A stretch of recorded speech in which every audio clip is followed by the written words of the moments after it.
numéro 7. Finances et affectation des subventions au budget primitif. Monsieur Lévita, je souhaiterais cependant apporter un certain nombre de modifications à l'affaire 7. Concernant le Montpellier Rugby Club féminin, en fonctionnement, 10 000 €. C'est une subvention. Mission bande dessinée en Languedoc-Roussillon, une subvention de 5 000 €. Sur la maison de l'architecture, ce n'est pas 4 000 € qu'il faut lire, c'est 2 000. Parce qu'il y a 2 000 à la ville. Pour Murviel et Montpellier, la subvention de catastrophe naturelle, il faut lire 3 490 €.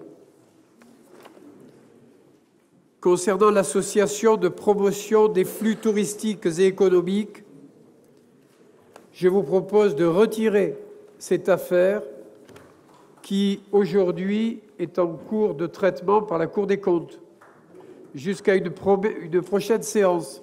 Je ne vous dis pas qu'on l'annulera. Moi, je veux des explications jusqu'à la prochaine séance. Voilà. Si je n'ai pas d'explication qui dit clairement que ce fonctionnement-là est incompatible avec les lois du pays, eh bien, nous la retirerons définitivement. Si ce n'est pas le cas, nous la ferons passer à une autre séance du Conseil de métropole, puisque les chambres régionales de Franche-Comté et de Bourgogne ont participé au rapport national de la Cour des comptes sur ces subventions-là. Est-ce que vous avez des questions? Madame Jamet. Monsieur Martin. Oui, simplement parce que vous ne m'avez pas redonné la parole et vous n'avez pas répondu à toutes mes questions. Alors j'ai peut-être été trop vite, je réitère. Comment se fait-il que la ligne 11 du ratio ATR, administration territoriale de la République, c'est-à-dire le coefficient de mobilisation du potentiel fiscal qui est obligatoire dans un budget primitif, ne soit pas inscrite? Et quel est son montant?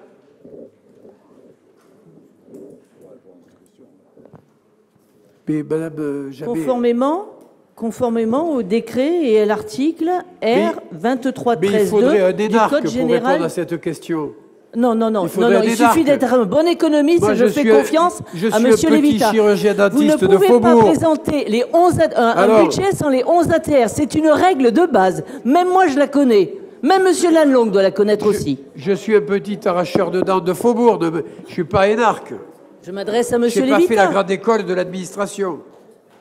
C'est obligatoire. Je mets aux voix l'affaire 7. Contre.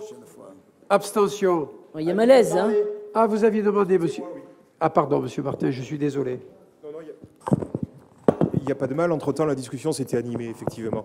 Non, juste pour dire ouf, en quelque sorte, parce que je m'étais exprimé l'année dernière lors des précédents votes sur les subventions aux compagnies low cost en disant que je vous faisais une fois de plus, parce que ça fait des années que je le fais, mon argumentaire habituel, et puis que je vous dispenserai à l'avenir de mon argumentaire, parce que je voyais bien que je donnais des coups d'épée dans l'eau. Et il se trouve qu'effectivement, j'ai été contacté il y a une semaine ou 10 jours, je ne sais plus là, par l'association Anticorps qui est en train d'étudier cette question-là de très très près. Je sais qu'ils vous ont écrit pour vous demander le report de ce vote sur cette subvention-là, en attendant d'y voir plus clair sur la situation, effectivement, à la fois de l'association, du côté, je dirais, réglementaire de ces subventions, parce qu'il est vrai que ça représente quand même des sommes phénoménales.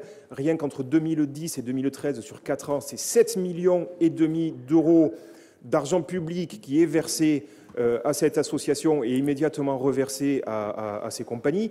Donc, plus des 3/4 simplement pour Ryanair, c'est-à-dire à une société de services marketing filiale de Ryanair qui est située dans l'île de Man, c'est-à-dire un paradis fiscal. Donc j'arrête là l'argumentation pour montrer qu'effectivement il y a un flou.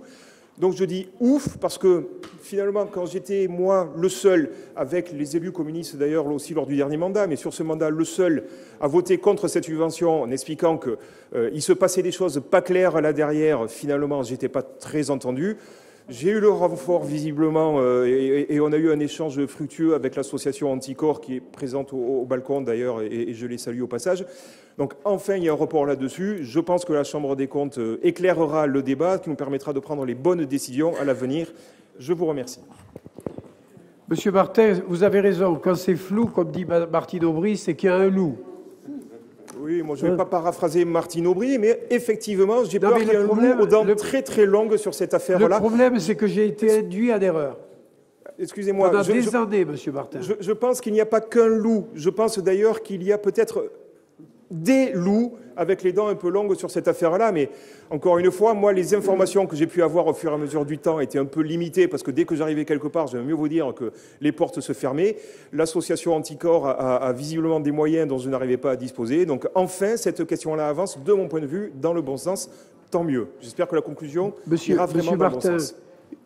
Vous comprenez, j'ai été longtemps dans le doute.